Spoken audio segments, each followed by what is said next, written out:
कुदरत के कुछ दरवाज़े ऐसे होते हैं जो सिर्फ़ उन लोगों के लिए खुलते हैं जो अपनी थकन, अपनी मसरूफ़ियात और अपनी दुनिया पीछे छोड़कर खामोशी से उसकी तरफ बढ़ते हैं। और डोगा मेडोज़ ऐसा ही एक दरवाज़ा है। 17 जुलाई 2025 मेरे लिए ये दिन आम दिन नहीं था, क्योंकि उस दिन मैंने एक ऐसा ख्वाब देखा जिसे मैं कभी भूल नहीं पाऊँगा। हम 3 दोस्त जुम्मे के दिन ऑफिस का काम ख़त्म करने के बाद रवाना हुए और रात गए मानसेरा के खूबसूरत तरीन वैली सिरन वैली के दहाने पर पहुंच गए। चूँकि रात के 12 बज रहे थे, लिहाजा हमने रात सिरन वैली के गेटवे पर मौजूद एक होटल में गुजारी। अगली सुबह नाश्ता करने के बाद हमने मुंडी की तरफ अपने सफ़र का आगाज़ किया।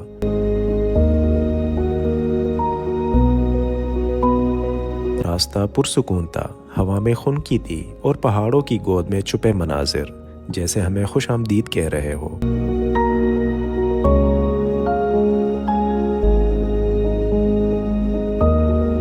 इस खूबसूरत रास्ते पर सफ़र करते हुए हम पहुंचे जबूरी बाज़ार। जबूरी बाज़ार सिरन वैली का एक अहम बाज़ार है। यहाँ से हमने खाने के लिए ज़रूरी अशिया ख़रीदी और फिर अपनी बाइक्स पर अपना सफ़र दोबारा शुरू किया मुंडी की तरफ, जो डोगा मेडोज़ का बेस कैंप भी है। मुंडी की तरफ जाते हुए रास्ते में एक दोराहा आता है, जहाँ सीधा नहीं जाना होता बल्कि लेफ़्ट की तरफ टर्न लेना होता है।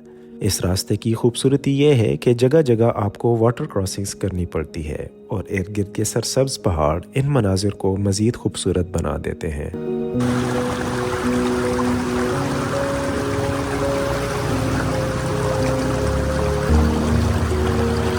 रास्ते में एक गांव आता है, इसका नाम आज तक मुझे पता नहीं, मगर इसकी खूबसूरती हमेशा मुझे रोक लेती है। मैं जब भी यहाँ से गुज़रता हूँ, चंद लम्हे रुककर इस गांव के हुस्न में ख़ुद को खो देता हूँ। अगर आप इस गांव का नाम जानते हैं तो कमेंट सेक्शन में ज़रूर बताइएगा। जबूरी बाज़ार से तकरीबन 1 घंटा सफ़र करने के बाद बिल आखिर हम पहुँचे मुंडी। यहाँ हमने अपनी बाइक्स एक होटल वाले के साथ पार्क की और उसी होटल में रात गुजारने के लिए कैंपिंग की जगह भी रिज़र्व करवाई। अस्सलाम वालेकुम, कैसे हैं जी? ठीक ठाक, खैरियत? कैसे हैं? ठीक ठाक,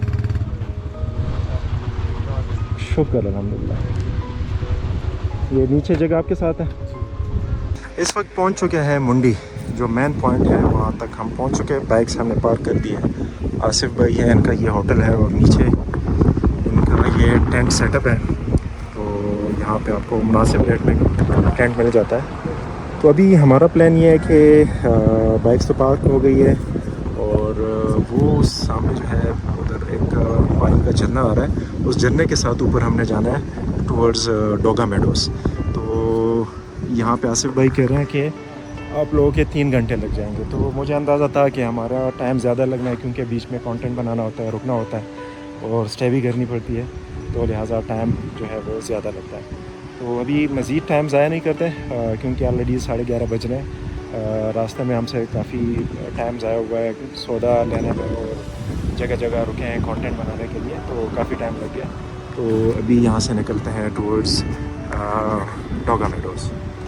हमारा प्लान ये था कि डोगा मेडोज़ ऊपर तक जाएंगे और वापस मुंडी में कैंपिंग करेंगे, मगर कुदरत ने हमारे लिए कुछ और लिख रखा था। कुछ देर आराम करने के बाद हमने अपना ट्रैक शुरू किया।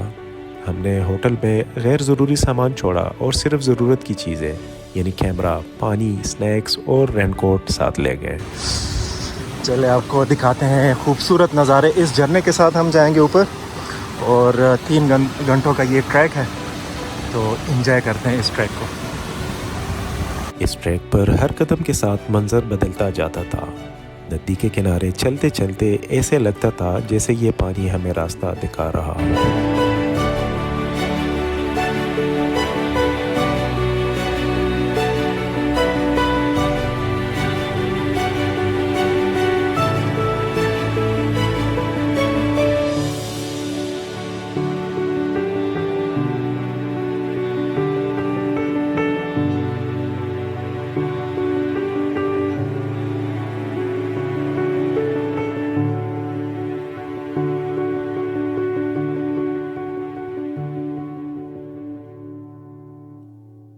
एक घंटे बाद हमने पहला ब्रेक लिया।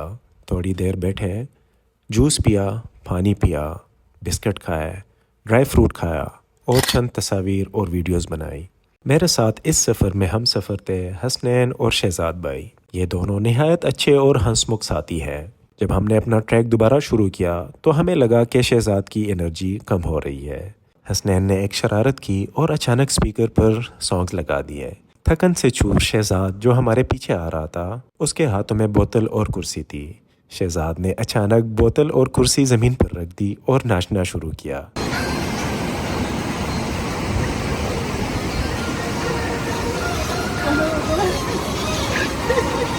और ये सीन इस पूरे सफ़र का एक मज़ाहिया लम्हा था। इस थोड़े से रक्स के साथ शहजाद की एनर्जी भी वापस आ गई थी, लिहाजा हमने अपना ट्रैक दोबारा शुरू किया। ऊपर चढ़ते गए तो जंगल घना होता गया, दरख्त ऊंचे होते गए और बादल इतने करीब आ गए जैसे हम इनसे बातें कर रहे हों। एक जगह रास्ता भी खो बैठे, मगर शुक्र है कि मैंने गूगल मैप से ऑफलाइन वर्जन डाउनलोड किया था। अब रास्ता मुश्किल और खड़ी चढ़ाई वाला हो चुका था। तकरीबन 3 घंटे हो चुके थे और अभी भी 20% रास्ता बाकी था। हसनैन और शहजाद दोनों थक चुके थे और साथ में मैं भी, मगर मैं इन्हें हौसला देता रहा और फिर आखिरकार हम बादलों में दाखिल हो गए। ऐसा लगा जैसे हम ज़मीन पर नहीं आसमान पर चल रहे हों। हम ऑलमोस्ट स्टॉप पे पहुंचने वाले हैं और यहाँ पे हमें कुछ लोकल साथी मिल गए। आपका नाम? एजाज। अयाज अली। तो ये अभी फर्दर हमें गाइड कर रहे हैं। ये जो ऊपर रिज नज़र आ रहा है, यहाँ से आगे उस तरफ मेडोज़ है और ये सीन चेक करें, बिटवीन द क्लाउड्स हम ऊपर जा रहे हैं।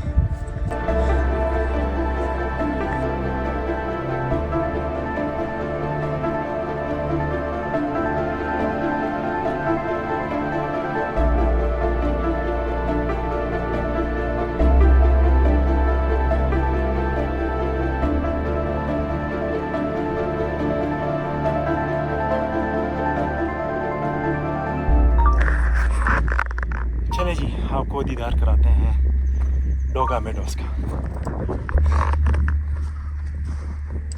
4 बजे के करीब जब हम ऊपर टॉप पर पहुंचे और सामने मेडोज़ पर जब नज़र पड़ी तो ऐसा लगा जैसे वक्त थम गया हो। हम कुछ लम्हों के लिए मेडोज़ की खूबसूरती में खो गए। सामने सरसब्ज कालीन जैसी मेडो, बीच में बहता पानी, कच्चे घर और ऊपर रक्स करते बादल। ये मंजर एक जादुई मंजर था। हमने फ़ौरन अपने कैमरे निकाल लिए। चारों तरफ बादलों का रक्स, हवा की खुनकी और मेडो की खामोशी हमें अपना पूरा हुस्न दिखा रही थी। ऐसे माहौल में दिल खुद ब खुद चाहता है कि हर लम्हा महफूज कर लिया जाए।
भाई लोग कहते हैं कि डोगा मेडोज़ 2 घंटों का ट्रैक है, लेकिन ये चेक करें 3.5 घंटे हमें लगे हैं, फिर 3.5 घंटे और 4.4 किलोमीटर का ये ट्रैक बनता है मुंडी से।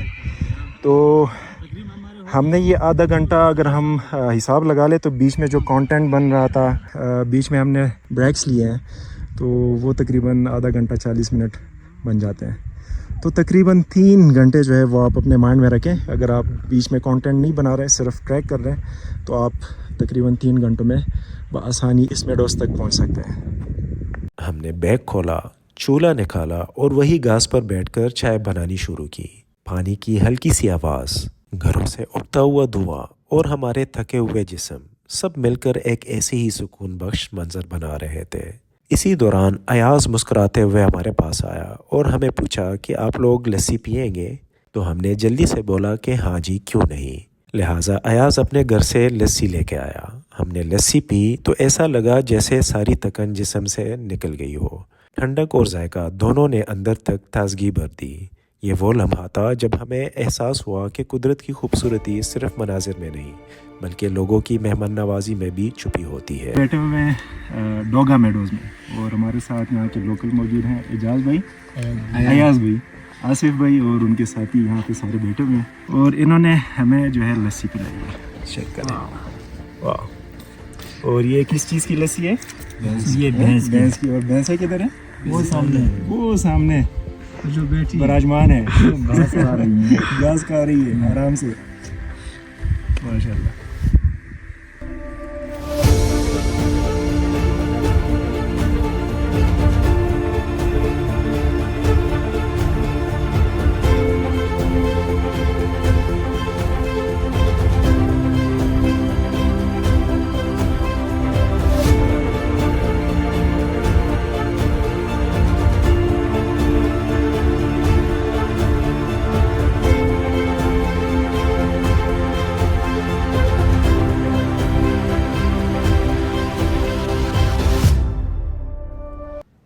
हम डोगा मेडोज़ की खूबसूरती में ऐसे खो गए थे कि हमें पता ही नहीं चला कि वक्त कब और कितनी जल्दी गुजर गया।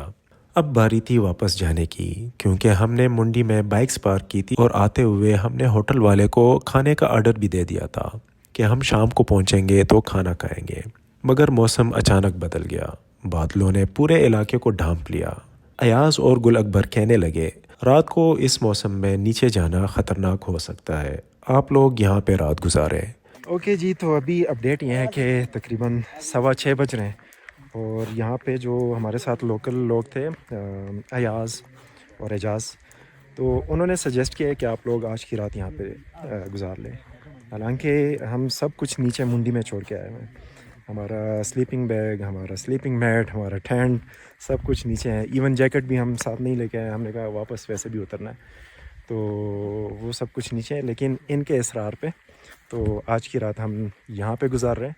और उसमें एक प्लस पॉइंट ये भी है कि ऑलरेडी बहुत ज़्यादा एग्जॉस्ट हो चुके हैं, तो लिहाजा थोड़ा सा रेस्ट कर लेंगे।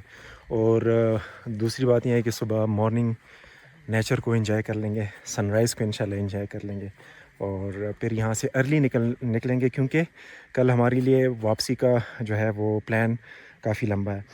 हमने फैसला कर लिया कि हम रात यही गुजारते हैं। अब चूंकि हमारे साथ वक्त था तो हम करीब की एक पहाड़ी की तरफ निकल गए। रास्ते में अयाज और गुल अकबर हमें पहाड़ी जड़ी बूटियाँ दिखाते रहे। इन्हीं से इनकी ज़िंदगी जुड़ी है, इन्हीं से इनका इलाज भी। ये एक जो है ना पहाड़ का वो है, फ्रूट है। अच्छा, इसको बोलते हैं। इसको थोड़ा हाथ में वो करके इसको खुशबू लो। वो जो जहाँ पे दर्द होता है वो एक मलहम होता है, इसको खुशबू लो। बताएं ये किस खुशबू लो इसकी। वैक्स की, बिल्कुल वैक्स की खुशबू आ रही है इससे। देखें, तो ये जहाँ पे दर्द हो वहाँ पे लगा ले। नहीं, खाना है। ये तो शहजाद सारे खा लेगा अब। शहजाद सारे खा रहे। मजे के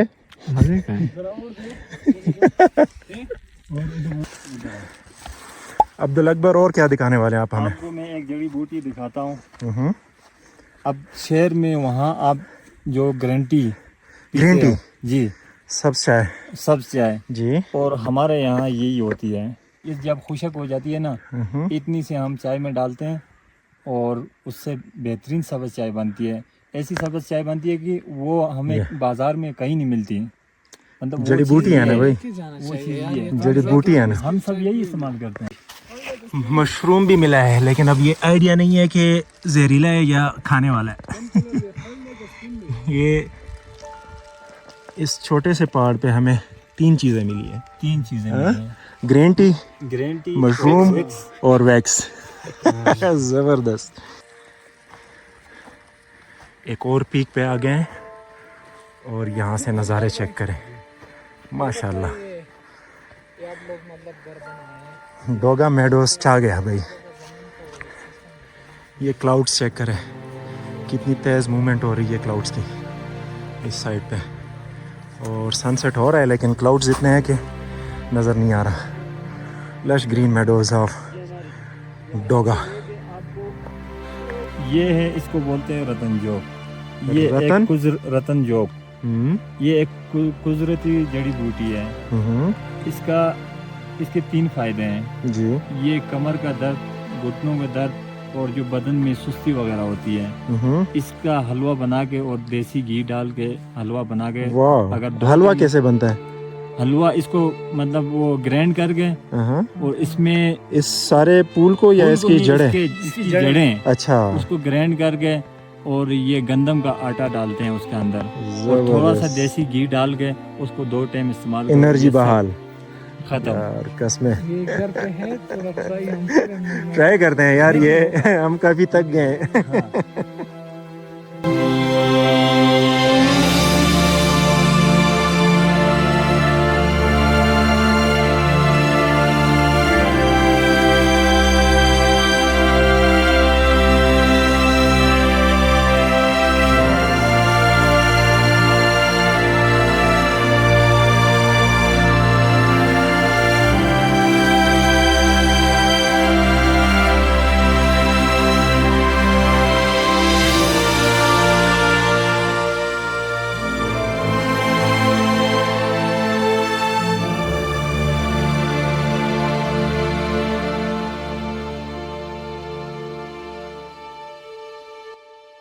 पहाड़ी की चोटी पर बैठकर हमने सूरज गुरूब होते हुए देखा।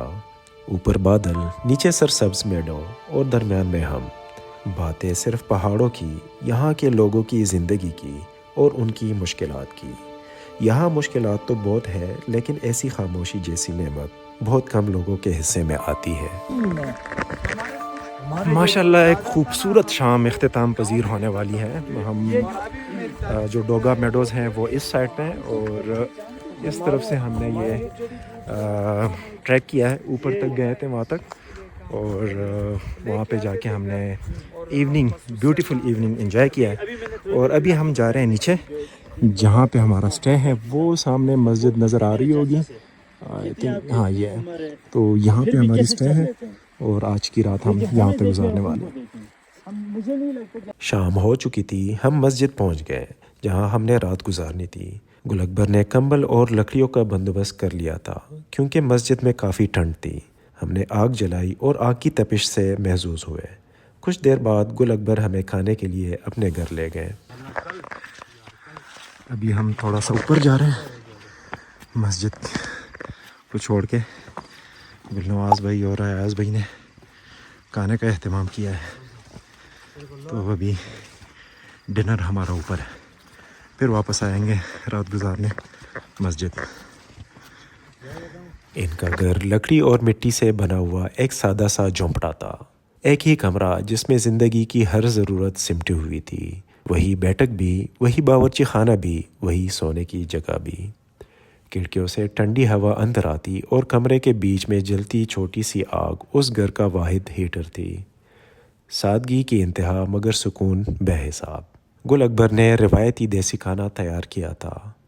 देसी घी, गर्म रोटियां, देसी मुर्गी और खालिस दही जो पहाड़ों के लोगों का असल जायका होता है। हमने पहला लुकमा लिया तो बस एक ही ख्याल आया, ऐसी खालिस मोहब्बत शायद शहर के किसी मेज़ पर नहीं मिल सकती। हम हैरान थे कि इतनी सादगी में रहने वाले लोग इतनी शानदार मेहमान नवाजी कैसे करते हैं। ना बिजली, ना सहूलियात, ना जदीद दुनिया की कोई आसाइश, बस मजबूत, नरम दिल और बेमिसाल मोहब्बत वाले लोग। गुल, ये किस चीज़ से बना है? ये हलवा रतन जोग, इसको रतन जोग बोलते हैं। फ़ायदा क्या है इसका? इसके तो 3 फायदे हैं। 3 फायदे, पहला तो ये है कि ये जो कमर का दर्द होता है आपको कह रहे हैं शहजाद। अच्छा। और दूसरा जो घुटनों में दर्द होता है। आपको कह रहे हैं हसनैन। हाँ, तीसरा तीसरा जो सुस्ती, बदन में सुस्ती फैली होती है। ये मुझे ठीक है, तो चले अभी इसको चखते हैं, ट्राई करते हैं। चले जी, चाय आ गई है खाने के बाद, गर्मा गर्म चाय। यहाँ पे हमारा थोड़ा प्रोग्राम है। हमने दिल की गहराई से इनका शुक्रिया अदा किया। चूँकि यहाँ बिजली नहीं थी, इसलिए मैंने गुल अकबर के वालिद को एक हेडलैम्प तोहफे में दिया ताकि अंधेरी रातों में इनके काम आ सके। यह हमारा छोटा सा शुक्रिया था, मगर इसके बदले हमें जो मोहब्बत मिली वो किसी तोहफे से कम ना थी। अच्छा गुल और अयाज और चाचा, आप लोगों ने काफ़ी हमारी मेहमान नवाजी की है, उसके लिए बहुत शुक्रिया, दिल से मशकूर हैं। हमारे पास आप लोगों को देने के लिए कुछ है नहीं, लेकिन एक छोटा सा गिफ्ट है मेरे पास। ये एक हेडलाइट है, ये मैं नहीं, ये मैं खुशी से दे रहा हूँ अंकल को। आपको क्या है? ये है लाइट। अच्छा, ये यहाँ लाइट से, है। हाँ, ये यहाँ से लगता है ऐसे। नहीं साजिद भाई, जरूरत नहीं है। नहीं, ये मैं दिल से दे रहा हूँ, दिल से दे रहा हूँ, खुशी से। ये हमारे लिए खुशी है, इसको कबूल करें। दोबारा दबाएं बस बंद। इसमें 4 नहीं साजिद भाई, इसकी बिल्कुल भी जरूरत नहीं, इसकी ज़रूरत है, इसकी ज़रूरत है। हम फिर इंशाल्लाह आप आओगे, जरूर। ये एक दिन की बात नहीं है। तो चले चाचा, बहुत शुक्रिया जी, अल्लाह खुश रखें, बहुत शुक्रिया। अल्लाह रिज़्क में बरकत दे। गुल अकबर का शुक्रिया अदा करने के बाद हम वापस पहुंचे मस्जिद, जहां हमने रात गुजारनी थी। चूँकि थकान ज़्यादा थी तो लिहाजा हम जल्दी सो गए। सुबह सवेरे जब आँख खुली तो सामने डोगा मेडोज़ की वही जगह, मगर बिल्कुल नई तस्वीर लिए खड़ी थी। रात की नमी अब धूप में निखर कर सुनहरी हो गई थी। हल्की धूप घास पर ऐसे पड़ रही थी जैसे किसी मुसव्विर ने ब्रश से रोशनी बखेर दी हो। बादल आहिस्ता आहिस्ता घाटी के पीछे हट रहे थे और ठंडी हवा में एक अजीब सी ताजगी थी, वो ताजगी जो सिर्फ पहाड़ों में महसूस होती है। इस एरिया के लोगों के हवाले से अगर मैं बात करूं तो एक इंतहाई मेहमान नवाज लोग हैं और खुश अखलाक भी है। यहाँ कल जब हम आए तो शायद हम ये घंटा 1.5 घंटा गुजार के तो हम यहाँ से वापस नीचे चले जाते, रिस्क भी ले लेते। लेकिन जब हमारी मुलाकात यहाँ पे गुलनवाज भाई और एजाज़ भाई, अयाज़ भाई, इन लोगों के साथ हुई तो उनका अखलाक, उनकी बातें, उनका जो एक नरम मिजाजी थी, उन्होंने हमें बहुत मुतासर किया। उस चीज़ ने हमें बहुत मुतासर किया। अगर वो हमें ना मिलते तो शायद ये रात हम यहाँ पे ना गुजारते और हम रिस्क लेके नीचे चले जाते। लेकिन जिस तरह ये इलाका खूबसूरत है, इसी तरह इसके लोग भी दिल के अच्छे भी है और खूबसूरत भी हैं। कुछ ही देर बाद अयाज और गुल अकबर मुस्कुराते हुए नाश्ता ले आए। खुले आसमान के नीचे गर्म चाय की भाप, ताज़ा पराठे और दूर तक फैली हुई पहाड़ों की खामोशी।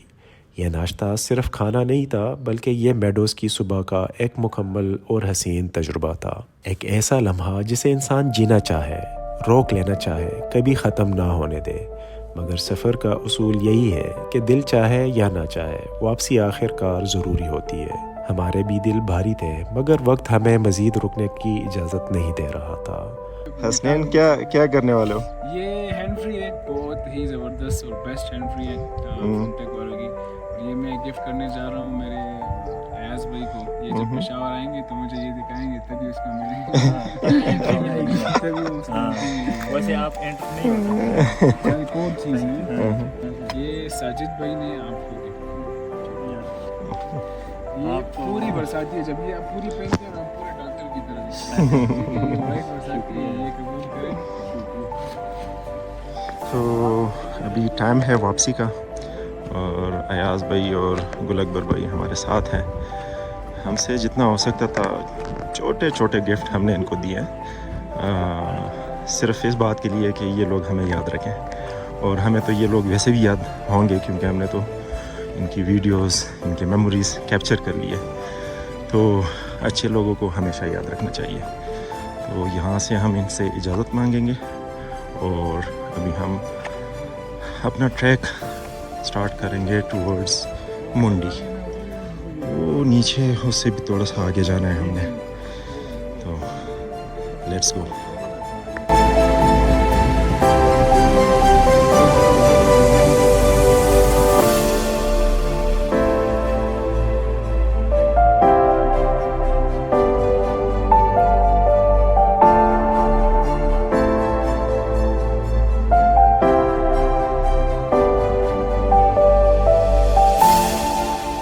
नीचे उतरने का सफ़र शुरू किया।